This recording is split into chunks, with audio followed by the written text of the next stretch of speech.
Баршаңызға сәлем, менің YouTube каналыма қош келдіңіздер. Бүгін мен сіздерге сосиски в тесте жасап көрсетемін. Достар, менде дайын тесто, сол үшін мен тек қана иледім. Және де 4-ке немесе 5-ке бөліп аламыз. Қатты қалың болмау керек, қатты жұқада болмау керек. Бір келкі қылып кесіңіздер, барлығын бірдей қылып. Және де сосискиді ортасынан 2-ге бөліп аламыз.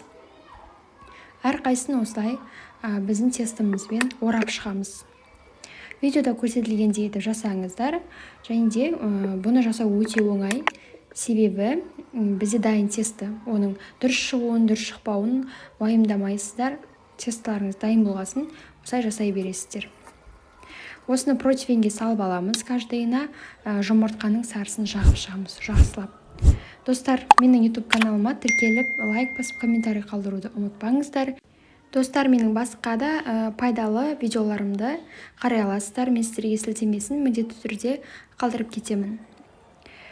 Осылай жағып шықтық әрқайсысына. Және де қызып тұрған пеште 180 градуста 25-30 минутқа пісіріп аламыз.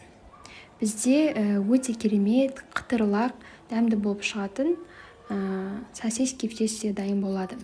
Жасап көріңіздер, баршаңызға кеңес беремін. Менімен бірге видеоны соңына дейін қарағандарыңызға рахмет.